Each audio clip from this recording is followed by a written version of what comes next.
Great. Well, hello, everyone. Welcome to our new webinar series with the Glenn Jones Group. Today is the first series that we have planned, the first webinar in the series that we've planned on first-time home buyers. So forgive us if we make a few mistakes in here. It is our first time through, and we are going to work hard, but we do have some great information to share. And right as we start talking, someone started grinding. I don't know if y'all can hear that or not. They're doing a little construction in our office, so I apologize if you hear that. Hopefully it won't last long. My name is Brian Burge. I'm your host today. I'm the group administrator and a realtor for the Glenn Jones Group at Caldwell Banker Access Realty. So we have some valuable information for you today, and hopefully you'll take a lot from it. We specialize in all aspects of residential real estate, from relocation services, buying, selling, staging. So anything that you need help with as far as buying and selling real estate, we're your team to help you through that. I'll introduce you to each person as we go through our presentation today. We did reserve some time for a Q&A session at the end of the meeting, so feel free. We do have a text box. What is it called, Julie? I'm sorry, the chat box. You have a chat box at the bottom of your screen, at the top of your screen, and you also have a Q&A box. We'll do our best to answer those during the class as we go. I'll monitor it, but we'll also have some time at the end. So welcome again, and we hope that you learn a lot, and we'll get started here. Again, my name is Brian. This is my assistant, Girlie. I had to put a picture of her up there for everybody to see. And we also ask, too, that you visit our website, homes.greatersavannah.com. We have a lot of terrific information on there. There's tools to help you through your home search. You can register, search for homes, save searches will be sent to you. There's information about all of our team on there. And we also have a blog on there that we're really proud of, where all of our different agents are in the process of writing blogs, sharing their real estate knowledge. Be sure to check that out. There's some great information on there already and more to come. We'll also be posting future webinars on there as well. So be sure to bookmark our blog and save it and visit it often. All right, so let's get started. Our first person that's going to present today is our group founder, a licensed Georgia real estate, Savannah native, and a soon-to-be grandpa here in a couple of weeks, right? I think. That's right. Mr. Glenn Jones, take it away. All right. Thank you, Brian. I appreciate that. First off, I'd like to thank everyone that's logged on here to join us today. I know you're busy, and I thank you for taking your time away from your schedule to get on and hear what you have to say. First off, now that you've survived the struggle on whether to buy or sell a home, your first decision is, do I work with a real estate agent or not? Well, I'm here to tell you that it really isn't up for debate at all. Buying or selling a home isn't an everyday and every week or normally a yearly task. So thank you for that, Brian. So why leave it to chance that you are handling it correctly? So I have 5 reasons to give you why you always sign on and work with a real estate agent.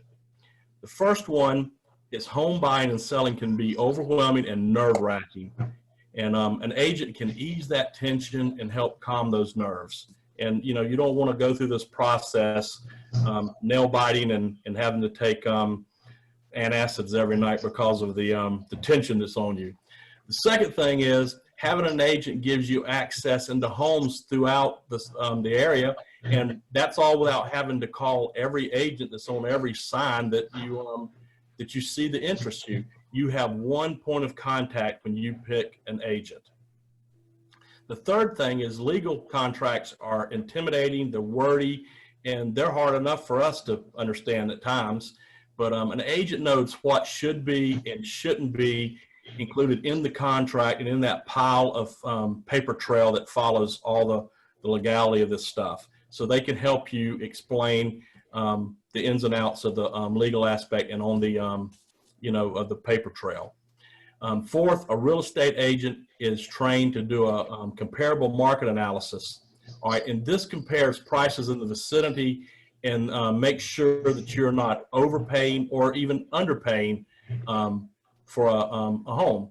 And they help you get an acceptable deal. And that's the goal. You want to get into the house, but you don't want to overpay, underpay. You want a good deal whenever you're buying. And last but not least, selecting a real estate agent ensures you that you have someone looking out for your best interests throughout the whole process. They are totally dedicated to you and your side of the deal. So whenever you're going to buy or sell, make sure that you select an agent that you're comfortable with and that you have a sense or a feel of connection with. Okay? Thank you, Great Brian. information there, Glenn. I appreciate it. So you said one of the points I wanted to touch on just to kind of follow up was about, a lot of times people feel like they have to ride around and check signs and call real estate agents. So you're saying that any of our agents are able, we'll be able to show them just about any home that's listed in the MLS. That's exactly right. Yes. Go through. Well, the one mistake people make a lot of times, Brian, is they go and they see a sign on a piece of property, and they think that they have to go through that agent that's on the sign. Well, that's absolutely what you shouldn't do, because that agent is representing the seller, and you need someone on the buying side, someone on their side that will look after your interest. And that's why you select an agent to help you through the process. And absolutely. And a good agent should talk to their clients or customers about agency and about where their due diligence lies as far as to the seller. Like you said, that's a great point. So good, we appreciate that. Now we're here to welcome one of our great partners that we work with at the Glenn Jones Group. He's a local mortgage broker right here in the Savannah market. It's nice when we have a lender as an agent to be able to work with someone that's local, and we can pick up a phone and not have to call a 1-800 call center. So it's always great. We always kind of encourage that. Please welcome Mr. Patrick Robertson of Coastal Custom Mortgage. Patrick, take it away.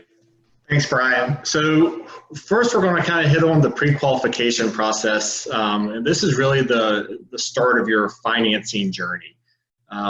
You're going to choose a lender to start the conversation with. And generally, they'll either take a short application with you, either over the phone, meet in person, or send out an online application. The application's pretty straightforward. It's going to ask you occupation history, residence history, a little bit about your assets, and a few disclosure questions about your past.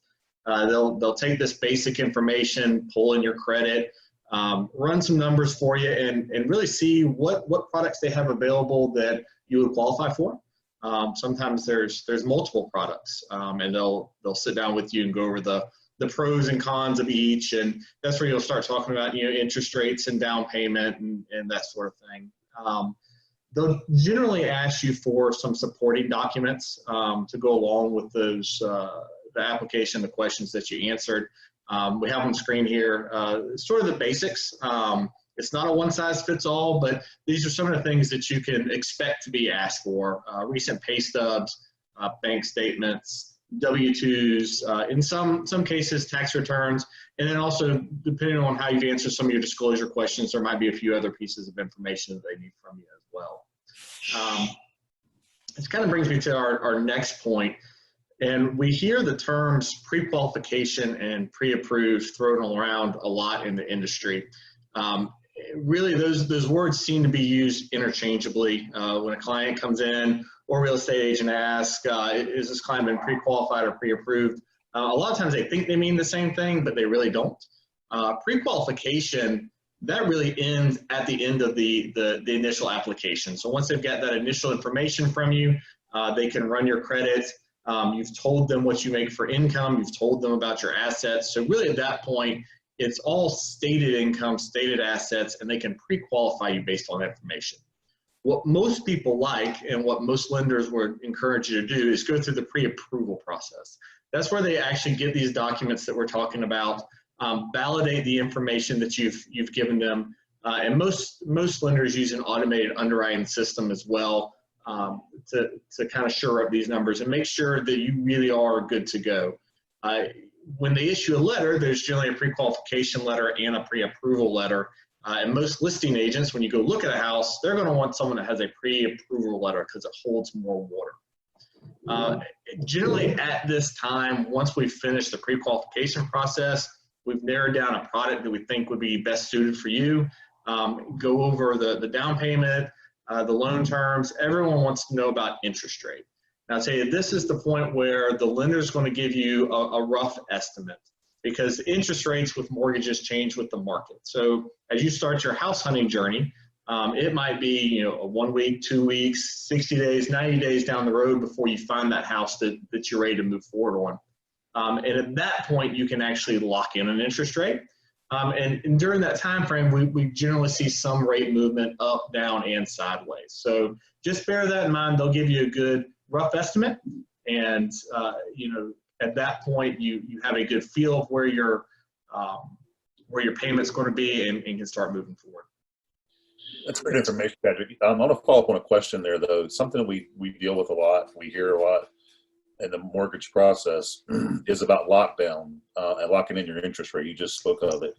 I know it gets a bit confusing sometimes. Most companies, most lenders charge you if you lock in and a lower interest rate pops up and you want to change that. Is there always a fee associated with that? Do y'all kind of explain the benefits of doing it or not doing it? So without getting too much into the weeds on this, when you lock an interest rate, it's basically an agreement with both you and the lender that this is what your interest rate will be for a specific set time as long as you close within that window. There are some options if interest rates drop that some lenders might have float downs or renegotiation. So it's hard to say if there's a flat fee, but honestly, I'm not a proponent of floating the market.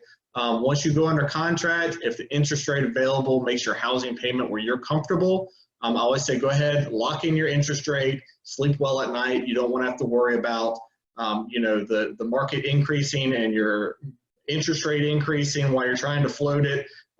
You're not day trading your mortgage. This is a big investment, so lock early and sleep well. And you're not talking about a difference of money. The interest rates, we're not talking about a moving a point or two at a time. They're moving quarter, eighth of a point, or even less, and then correct.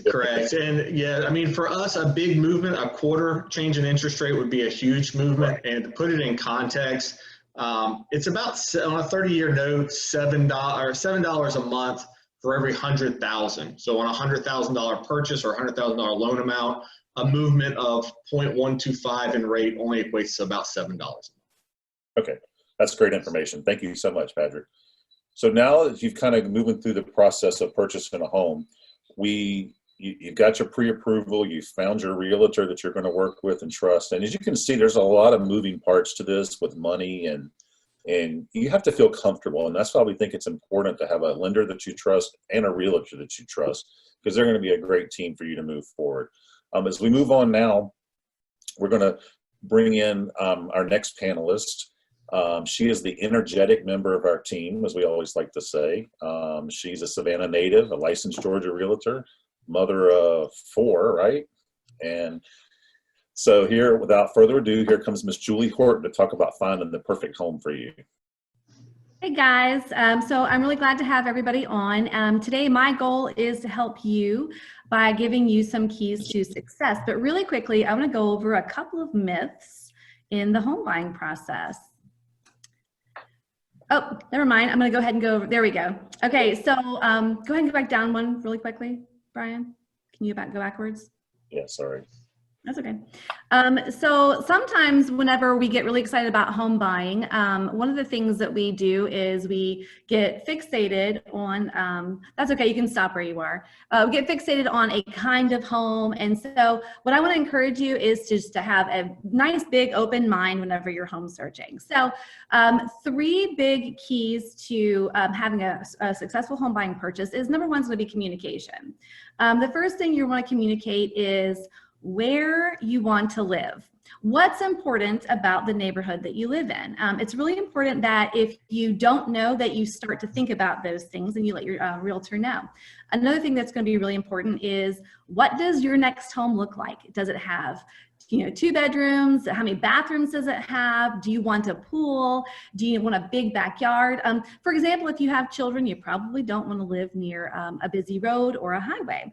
Another thing that's really important to communicate with your realtor is your motivation for moving. Why are you making this move? I know that might sound kind of strange, but like, for example, I currently am working with a recently widowed client. And one thing that's really hard for her is to get back on communication with me. I mean, she's grieving. So when I send her information, it takes her a while to get back with me. I know not to press on her. I know exactly, she likes to text a lot. So understanding your motivation is going to be part of your realtor being able to serve you best. The last thing you want to communicate is your time frame to move. There's a really big difference between, Julie, I need to move in 2 months, or hey, I got 12 months to move. So if you let your realtor know how fast that you need to be she needs to be working with you, or he needs to be working with you, it'll be a lot more smooth for you guys in communication. So key number 2 to a successful home search is going to be your reviewing properties online. So after you've given your realtor all the information that they need in order to help you find homes, they're going to go through the market and hand select some properties they think you will like. They usually will email these to you. So you'll need to take your time, go through these, read the description, and then this is key, give your realtor feedback about what you do and what you don't like about these properties. That will help them, get the search down more narrow and help you select fewer and fewer homes. When you have found some homes that you think you'd like to go see, now comes the exciting part. You now get a chance to have your realtor make all of these for you, and then you're going to go out and start looking at homes. So there's a couple of ways we're going to do this. If you are healthy and well and you can see homes in person, your realtor is going to provide some safety features like gloves or masks and some hand sanitizer. If you, however, are in a category that is at risk because of COVID-19, we also offer virtual tours and 360 tours. All right, so now comes the third key to a successful home searching experience. So once we've seen all of our homes, we're just going to review really quick. After you've seen your home, your realtor will then start you in the process of making the offer. So let's review the 3 keys. First is good communication with your realtor and your realtor communicating with you. Second is going to be review properties online. And third is going to be seeing the homes, whether virtually or in person. All right, and that's all I've got. So Brian, it's back to you. Great information, Julie. I appreciate that. So, Julie, on these virtual tours, is that just now kind of gotten popularity because of the pandemic and everything, or is that Absolutely something as a future thing as well? So I really think it's going to become a very big thing from now on. Not that people are going to stop seeing houses in person, but it's going to be a really great way for you to see more of the house. A lot of times when you see pictures, it's a little deceptive. You're not sure how big the yard really is. And these virtual tours are giving you a lot more information. Right. Also, Julie, when you go out home searching, how many homes do you try to see in a day? I know sometimes first-time home buyers can be ambitious and say, oh, I want to go see 15 homes in a day, not realizing the logistics of it and how tough it can be. What are some of your thoughts on that? Well, it depends on how far apart these homes are. If they're all within about the same neighborhood, I would really not recommend seeing more than 4 or 5. And that's going to be throughout the day, just because after a while you get really tired. It's exhausting to look at homes over and over again. I would give 45 minutes to an hour to each home, just so you can get a nice good look. And then I also suggest that you rate each home either 1 to 10 or 1 to 5, and then name them. We once saw a greenhouse, every room was green, and we called it the Kermit house. And that's an important point, really, because I'm telling you, even if they start running, saying, well, 1, 2, 4 main, they don't stand out. But when you name them the greenhouse or the house with the pool or whatever, you come up with a funny name for them. You really do that. That's a great tip. So thank you for that. Well, now that you've found your perfect home, you've got your financing in order, I think the rest is easy. Well, you're really just getting started. But lucky for you, on this part of the journey, we have an expert realtor in our office here today that's going to explain to you the process of making an offer, negotiating an offer, and going from there. She is an expert realtor in negotiations. She is one of our group founding members. She is also a proud grandmother, and we call her our group mom as well. So please welcome Ms. Christine Estridge. Thank you, Brian. So once you've landed on the perfect house for you, this is another place where having a realtor is going to come in where you have to have a realtor here. Your realtor is going to do a comprehensive market analysis, or a CMA, as Glenn touched on earlier, to be sure that the house that you've chosen is in line in price with the market value in the area. This is also going to help you later down the line with your appraisal process to be sure the house appraisal comes in line and the lenders are going to be willing to lend that price for your property. Then you're going to be comfortable making an offer price also once you know that the CMA is in the right price range for the house that you want. Once you make an offer and write up a contract and everybody agrees to the terms and everybody signs, this is a binding legal contract. And so you need to understand that, and your realtor needs to go over every point in this contract with you. There are more points than what I'm going to touch on. I'm just going to touch on some of the general points here. Again, your realtor should go over the contract with you in more detail and individually. Obviously, the first point in the contract is going to be the offer price. That's the most important thing. The next point will be the seller contribution costs to closing, what the seller's going to contribute to your closing costs.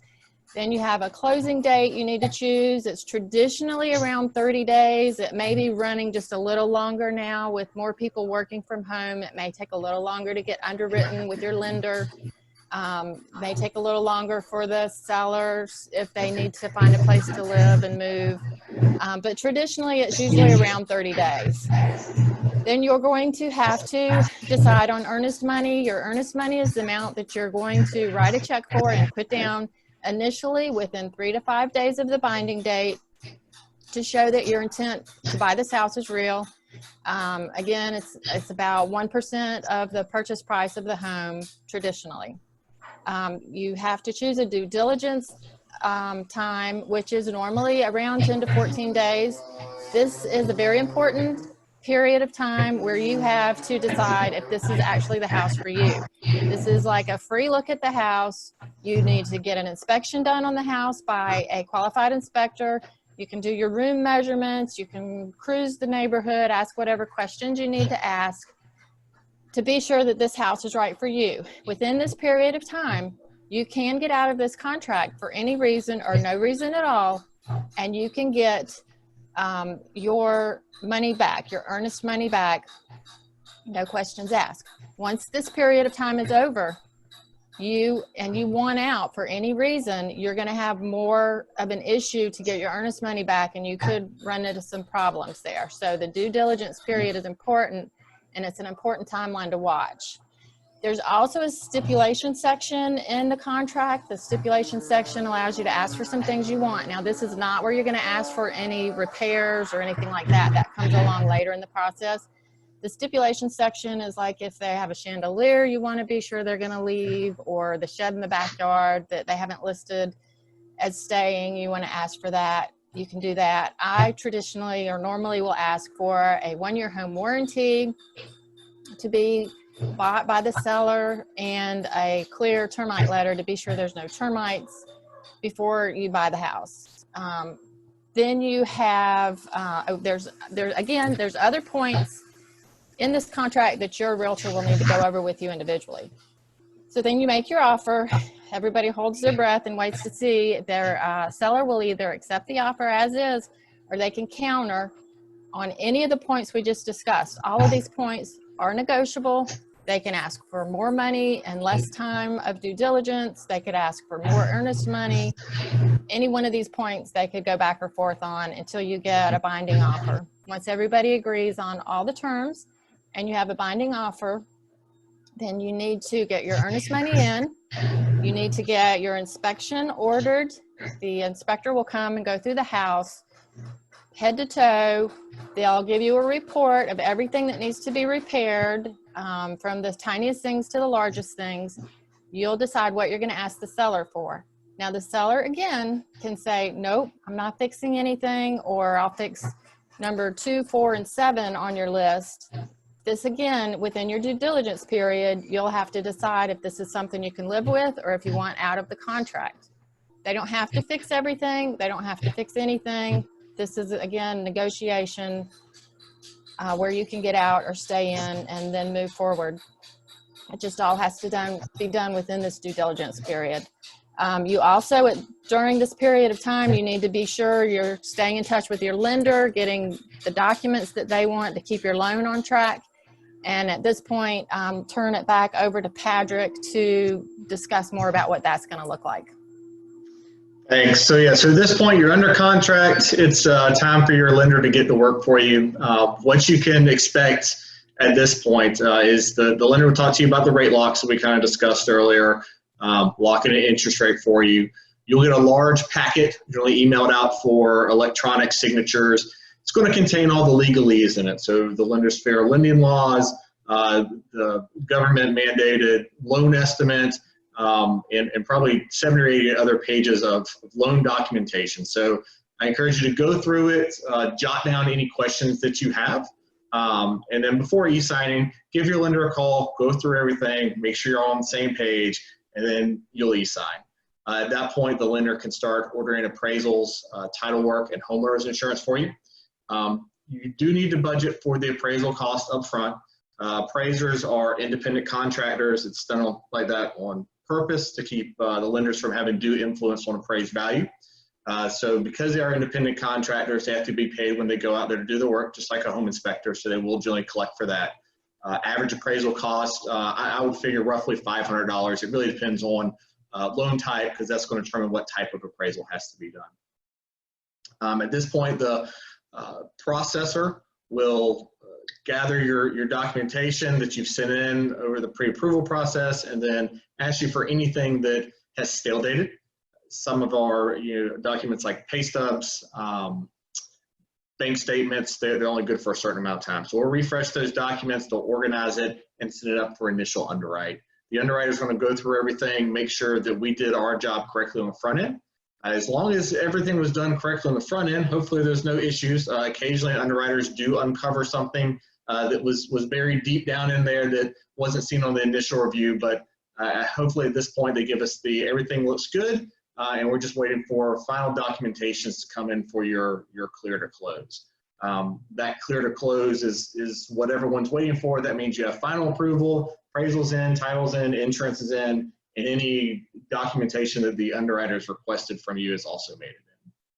During this process, there are several things that we want to make sure we don't do, and several things that we want to do. It's up on the screen here. Just to hit on a couple of these, I'm not going to read them all off, but the main thing not to do is go out and take on any more debt.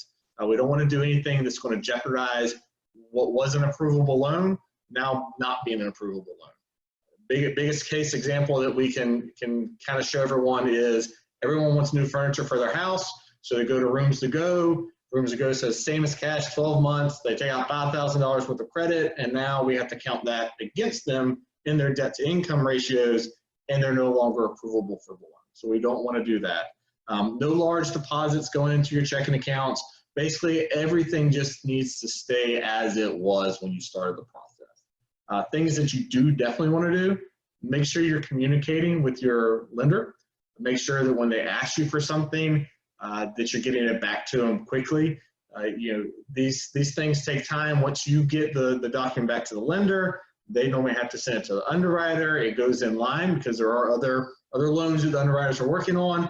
Then it's reviewed. Then we know that it's good. So really treat everything as it's an urgent issue and get it back to the lender. Brian, you got the next slide? There's one more you want me to hit on. Major mistakes that we want to make sure we're not doing. One, they're looking at a home before applying for a mortgage. Get your pre-qualification first. That's going to help you out to know exactly what price point that you're looking at, to make sure you're not looking too high, too low, that you're comfortable with payments, and all that. Talking to one lender, I encourage you, even as a lender, you can talk with a couple. Really, that pre-qualification process is where you need to talk with a couple of lenders, see who you think you're going to work well with, and kind of grow that relationship from there.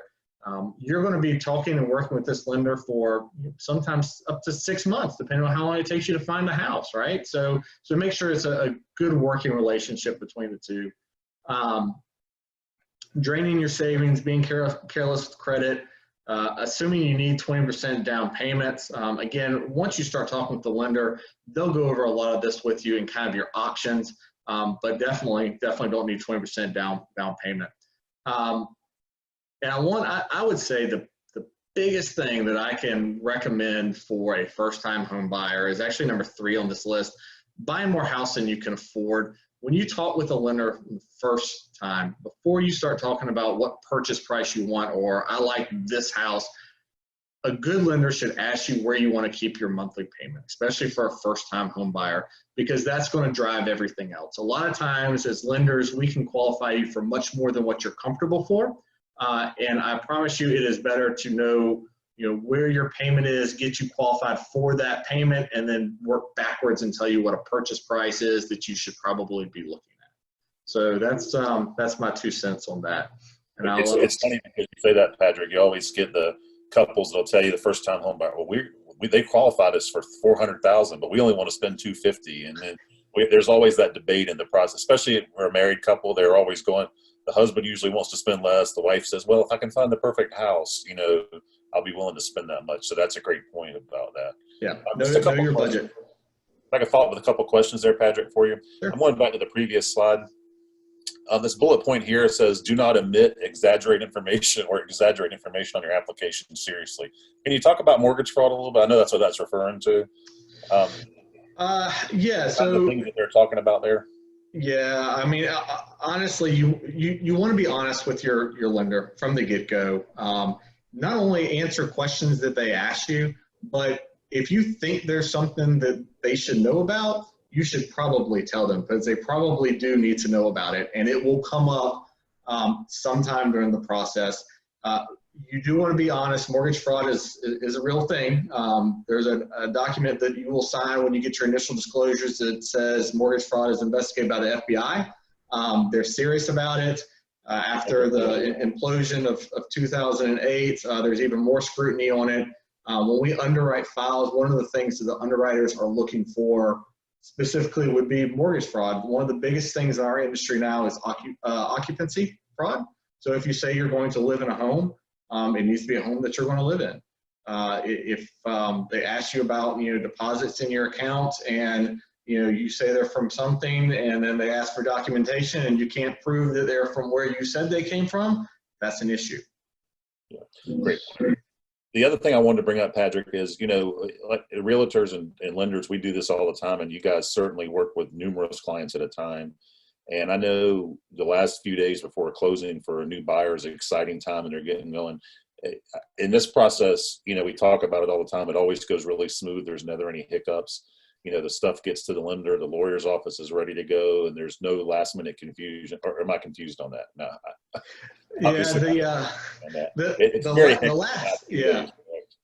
The last week of the transaction, there's a lot of moving parts that are coming together, and one, it goes back to communication, right? If your lender is asking you for something that last week, it is a sense of urgency. Get it back to them literally as soon as possible. They are getting the clear to close from the underwriter. Your file is moving to a closer. The closer is talking with the attorney. They're balancing the closing disclosure, which means they're calculating every penny and every charge and every fee throughout the entire transaction and putting it on one document. So there's, like I say, there's a lot of pieces that have to come together, and that's really when you need to be on high alert to be getting back to and answering any questions that come your way. Yeah, another person that comes in that process later toward the end is the paralegal at the attorney's office. The attorneys are the ones that sign it and look pretty at the table signing and giving you the keys, but it's really the paralegals, and not to beat on Patrick here, but his underwriters and closers are the same person at his office. They're the ones that do all the behind the scenes stuff. So they're the ones that are going to call you and ask questions. And, it's really important that you respond to them, but it gets pretty crazy. And some of these attorneys have 30 and 40 closings in one day. Like if you go to the last day of the month on a Friday, there'll be 30 or 40 closings at one attorney. And so that's a lot of moving parts and a lot of papers that they're having to handle. So it can be frustrating, but the process works. We do it all the time. It's just for a first timer, it can be a little intimidating or scary. So, and closings do get pushed off. It is a reality. They're supposed to happen tomorrow at 10 a.m. and you might get the call at 2:30 this afternoon. Well, something's missing. We're not going to be able to close tomorrow. So we try to avoid that at all costs, but it is a fact of life that we all deal with. So, well, we thank y'all for joining us today. We've saved some time now. for some question and answers. We have a chat bubble or a Q&A bubble. Is that the right word, Christy? I mean, Julie? It Or is. that? Yeah. So Q&A anybody would like to ask some questions now of the panel? We have some time. And just I have one question. Can I go ahead and ask it? It says, Sure. will I have to pay closing fees? And if so, how much? That's a question from one of our clients.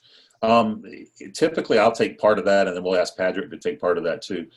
It's something that's a negotiating point in the deal. You can ask the seller to pay for it. There again, most of the time, I would say the usual and customary amount is 3%, but some loans, such as VA, you can do 4%, and there's different rules on different amounts that can be contributed, like on investment properties and things like that. Patrick can talk more about that. But it is a negotiating point in the deal. Sometimes it works out, sometimes it doesn't. But I think most sellers are willing to contribute. Realtors, am I right? Do y'all ever get? I mean, They're more willing now than ever, I think. Yeah. Yeah. And a lot of it just depends on the deal, on the type of deal that it is. You can offer to split the cost sometimes.